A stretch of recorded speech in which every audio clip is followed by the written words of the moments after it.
नमस्कार, मैं हूं शम्स ताहिर खान और आप देख रहे हैं वारदात। सोमवार सुबह जब देश सोकर उठा तो एक बुरी खबर उसका इंतजार कर रही थी। चोरों की तरह रात के अंधेरे में बॉर्डर पार कर 3 आतंकवादी पंजाब के गुरदासपुर जिले के दीनानगर इलाके में घुस आए थे। हथियारों से लैस तीनों आतंकवादी पूरे इलाके में बस लाशें बिछा देना चाहते थे, मगर इत्तेफाक से शहर तब घर में ही था, इसीलिए उन्हें मौका नहीं मिला, वरना तबाही कहीं पड़ी होती। तो पेश है आतंक के कोहराम के उस पूरे 11 घंटे की कहानी।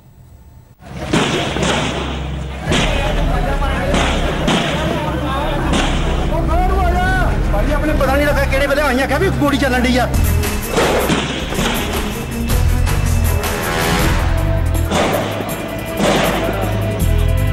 उसकी गाड़ी छीन ली ना उन्होंने, उसको फायर वो तो इंजर्ड है ही। भारत पाक बॉर्डर, अमृतसर।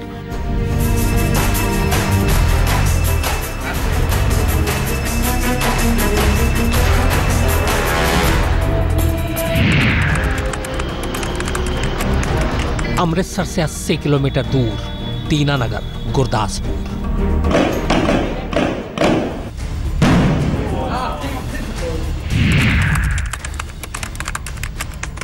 दीनानगर से 17 किलोमीटर दूर भारत पाक बॉर्डर।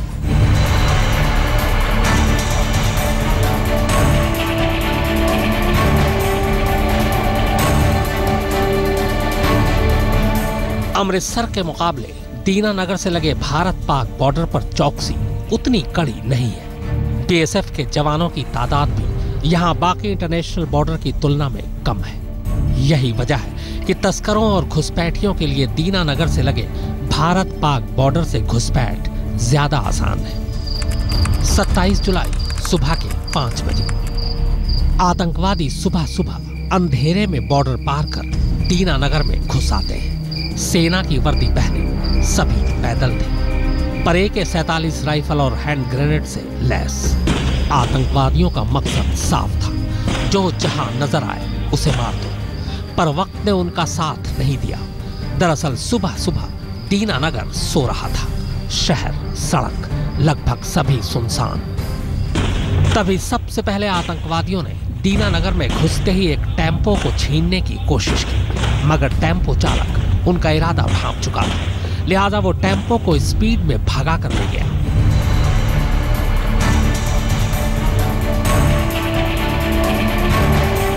मगर इसके कुछ ही देर बाद एक मारुति 800 कार गुजरी। इस बार आतंकवादियों ने कार देखते ही उस पर गोलियां बरसा दी। कार में बैठे लोगों को जख्मी करने के बाद उन्हें कार से बाहर फेंक दी। करीब 15 राउंड गोलियों के निशान हैं इस कार पर। इसके बाद कार पर कब्जा कर आतंकवादी अब दीनानगर बस स्टैंड की तरफ बढ़ने लगे। सुबह के 5:30 बजे सुबह सुबह का वक्त था, लिहाजा दीनानगर बस स्टैंड पर भी उतनी भीड़ नहीं थी। हालांकि अमृतसर से हिमाचल या फिर अमरनाथ यात्रा पर जाना हो तो बस दीनानगर से होकर ही गुजरती है। मगर इसे किस्मत कही कि जैसे ही आतंकवादी कार में सवार होकर बस स्टैंड पहुंचे, तभी जम्मू को जाने वाली इकलौती बस चल पड़ी थी। आतंकवादियों ने बस को जाता देखकर भी उस पर गोलियां बरसानी शुरू कर दी। गोलियों की आवाज सुनते ही बस ड्राइवर सब कुछ समझ गया। उसने फौरन बस की स्पीड बढ़ा दी और बस को भगाते हुए ले गया। अगर आतंकवादी उस बस पर कब्जा कर लेते तो बस में सवार 40 से ज्यादा मुसाफिरों की जान खतरे में पड़ सकती थी। बस को भागता देख आतंकवादी लगातार उसका पीछा करते हुए फायरिंग करते रहे, मगर फिर कुछ देर में बस उनकी पहुंच से बहुत दूर निकल गया। इसके बाद गुस्से में आतंकवादी अब दीनानगर की सड़कों और गलियों में गोलियां बरसाने लगे। वो मकानों के दरवाजे और खिड़कियों पर भी गोलियां दाग रहे थे। फिर अंधाधुंध गोलियां चलाते हुए अब वो सीधे दीनानगर पुलिस स्टेशन पहुंच जाते हैं। दीनानगर बस स्टैंड से इस थाने की दूरी करीब आधा किलोमीटर है और आतंकवादी पूरे आधा किलोमीटर तक गोलियां दागते हुए थाने तक आते हैं। उनका दूसरा टारगेट यही थाना था।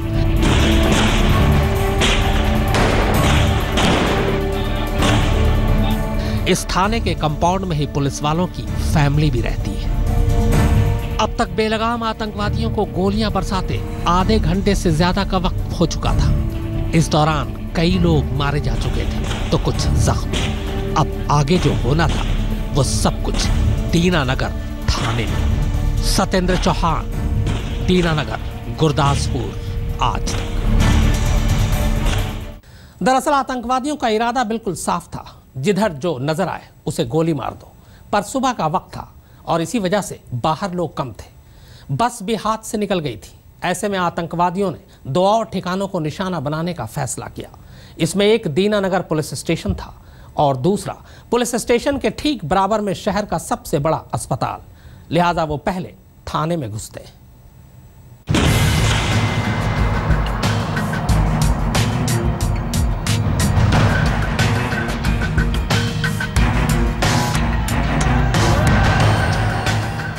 सुबह के 6:30 बजे Dinanagar police station. Encounter is going on.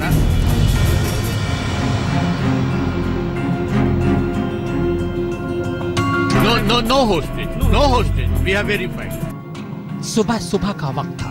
Dinanagar के साथ साथ दीनानगर का पुलिस स्टेशन भी बस सोकर उठने की तैयारी कर रहा था। अमूमन पंजाब के इस इलाके में रात को थाना भी बंद कर दिया जाता है। तभी सुबह करीब 6:30 बजे आतंकवादी थाने में घुस आते हैं, वो भी बाकायदा फायरिंग करते हुए। गोलीबारी की आवाज सुनकर तब तक थाने के अंदर कंपाउंड में सो रहे पुलिस वाले जाग उठते हैं। कुछ ड्यूटी पर पहले से ही जाग रहे थे। इसी बीच एक पुलिस वाले ने राइफल से फायर कर आतंकवादियों को जवाब भी दिया, मगर आतंकवादी AK-47 से लगातार गोलियां बरसाते हुए थाने में घुस आए। ठीक उसी वक्त गुरदासपुर के SP डिटेक्टिव बलजीत सिंह भी वहां पहुंच गए, मगर वो उसी वक्त आतंकवादियों की गोलियों का शिकार हो गए। इसके बाद थाने में घुसकर आतंकवादियों ने अंधाधुंध गोलियां बरसानी शुरू कर दी, जिससे 3 होमगार्ड के जवानों की भी मौके पर मौत हो गई, जबकि जेल के लॉकअप में बंद 2 कैदी भी आतंकवादियों की गोलियों का शिकार हो गए। थाने के अंदर घुसने के बाद कुछ ही देर में आतंकवादियों का वहां पूरी तरह से कब्जा हो चुका था। कुछ पुलिस वाले खुशकिस्मत थे जो किसी तरह जान बचाकर थाने से बाहर निकल आए। इनमें से एक ये पुलिस वाला भी है। बाहर आने के बाद ये कुछ देर तक लहूलुहान सड़क पर बैठा रहा। सुरक्षाकर्मी पहले तय कर लेना चाहते थे कि आतंकवादी नहीं है। बाद में यकीन होने पर वो इसके पास गए। इसे इस वक्त गोली लगी हुई है। ये हमले के वक्त थाने के अंदर ही था। बाहर आकर इसी ने आतंकवादियों के बारे में सबसे पहले अहम जानकारी दी थी। तो पता नहीं लगा केड़े वेले आईया क्या भी गोली चलन दी आ मुड़ के मगरों ना जो मारा मेरे हाथ सीधा बजा मोड़े दे फौजी वर्दी पाई है वो फौजी वर्दियां पाई किया तो मैंने और तेज कर लिया, साइकिल पर लग गया, बुलेट लग गया। तो कितने लोग थे वो? सर 3-4 थे। मेरे फादर साहब है जिनकी डेथ हुई है। हाँ फादर साहब। तो क्या हुआ क्या? उसमें गोली चली है, पता नहीं कब चली है, मैंने छोड़ कर जा गया हूँ। लगभग घंटा भर बीतते हमले की खबर चारों तरफ अब फैल चुकी थी। इसी के बाद सबसे पहले करीबी पठानकोट मिलिट्री बेस से सेना के जवान निकले। फिर पंजाब पुलिस और स्पेशल फोर्स के साथ साथ NSG की लोकल यूनिट और पंजाब पुलिस के कमांडो ने भी थाने के बाहर मोर्चा संभाल लिया। पर दिक्कत यह थी कि थाने की इमारत के अंदर कुछ दिखाई नहीं दे रहा था, जबकि थाने में छुपे आतंकवादी बाहर सब कुछ देख रहे थे। वो देख कर गोलियां चलाते और फिर बीच में हैंड ग्रेनेड भी फेंकते। दीनानगर थाने के मालखाने में भी काफी असलहे रखे थे। आतंकवादियों ने उस पर भी कब्जा कर लिया था, इसीलिए मुठभेड़ काफी लंबा खिंच गया। थाने के अंदर से रहकर लगातार फायरिंग होती रही। बाहर से सुरक्षा एजेंसियां भी लगातार जवाबी फायरिंग करते रहे। आखिरकार करीब 11 घंटे की मशक्कत के बाद शाम 5 बजे के करीब सारे आतंकवादी मारे गए। इसके बाद थाने की तलाशी ली गई तो पता चला कि पूरे दीनानगर में सुबह से कोहराम मचाने वाले वो 3 आतंकवादी थे। अश्वनी कुमार के साथ सत्येंद्र चौहान, दीनानगर, आज तक। याद कीजिए मुंबई का 26/11, उस हमले में भी आतंकवादियों ने कार छीनी थी। दीनानगर में भी कार छीनी। मुंबई में भी जिधर लोग दिखते उधर ही आतंकवादी गोलियां बरसाते। दीनानगर में भी ठीक ऐसा ही कर रहे थे। मुंबई में भी आतंकवादी AK-47 और हैंड ग्रेनेड से लैस थे। दीनानगर में भी उनके पास यही दोनों हथियार थे। मुंबई में भी आतंकवादी अपने साथ काफी सारा ड्राई फ्रूट लेकर आए थे। इन तीनों आतंकवादियों के पास भी ड्राई फ्रूट था।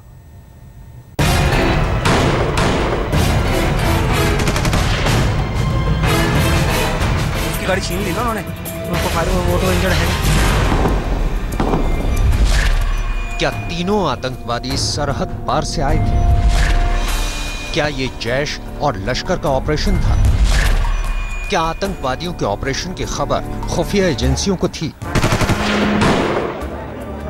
अगर पुरानी करतूतों पर जाएं, तो जिस तरह AK-47 और हैंड ग्रेनेड से आतंकवादियों ने घूम घूम कर हमले किए, तो यही इशारा कर रहे हैं कि इनका ताल्लुक जैश और लश्कर से है, क्योंकि इन दोनों आतंकवादी संगठनों के काम करने का तरीका ऐसा ही है। याद कीजिए, मुंबई हमले के लिए भी आतंकवादियों ने ठीक ऐसा ही तरीका अपनाया था। शुरुआती जांच के मुताबिक तीनों आतंकवादी सरहद पार से आए थे। खुद खुफिया ब्यूरो के मुताबिक उन्होंने 24 जुलाई को ही पंजाब सरकार को यह सूचना दे दी थी कि राज्य में आतंकवादी हमले हो सकते हैं। हालांकि इस पर पंजाब के मुख्यमंत्री का कहना है कि अगर ऐसी सूचना थी तो आतंकवादियों को बॉर्डर पर ही रोका जाना चाहिए था। अगर इनपुट दी थी तो वहाँ बॉर्डर को पूरा अच्छी तरह सील करना चाहिए। अभी हम कहेंगे कि इससे बॉर्डर को पूरा सील करना चाहिए। उधर दूसरी तरफ शाम को दीनानगर थाना पूरी तरह से खाली हो जाने के बाद पुलिस ने जब वहां की तलाशी ली तो आतंकवादियों से AK-47 राइफलें, चीन में बने हैंड ग्रेनेड और दूसरे सामान मिले। दीनानगर पुलिस थाने में ऑपरेशन खत्म हो चुका है। सबसे पहले वो इमारत हम आपको दिखा रहे हैं जिसके अंदर आतंकियों ने कब्जा लिया था। आप देख सकते हैं वहां पर पुलिस और सेना के जवान वहां पर पहुंचे हुए हैं। पूरे इलाके का मुआयना किया जा रहा है। पुलिस सूत्रों की माने तो आतंकवादी लोगों को बंधक बनाकर लंबे वक्त तक खून खराबे का खेल खेलना चाहते थे, लेकिन सुरक्षा कर्मचारियों ने उनके नापाक इरादे को नाकाम कर दिया।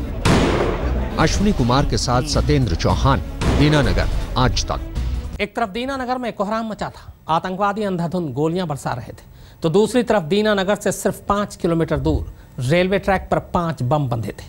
अब सवाल यह है कि क्या ये बम भी आतंकवादियों ने ही रखे थे या फिर किसी और ने।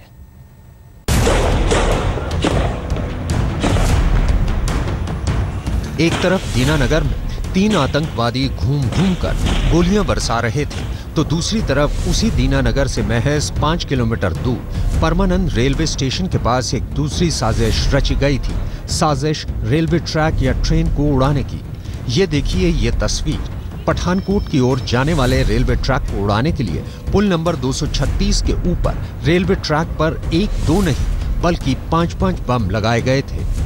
ये तो गनीमत रही कि आतंकवादियों का ये नापाक इरादा कामयाब नहीं हुआ और एक रेलवे कर्मचारी की नजर इन बमों पर पड़ गई।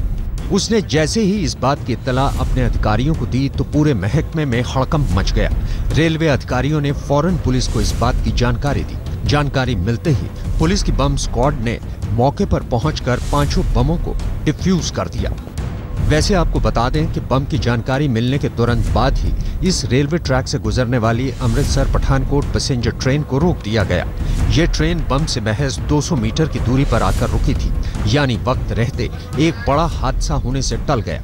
वैसे अभी तक इस बात पर सस्पेंस बना हुआ है कि ये बम इन तीनों आतंकवादियों ने ही रेलवे ट्रैक पर लगाए थे या फिर इन आतंकवादियों के किसी दूसरे मॉड्यूल ने। और अगर ऐसा है तो इसका एक ही मतलब निकलता है कि खतरा अभी पूरी तरह से टला नहीं है। अश्विनी कुमार के साथ सतेंद्र चौहान, दीनानगर, आज तक। तो वारदात में फिलहाल इतना ही, मगर आज तक पर खबरों का सिलसिला लगातार जारी है।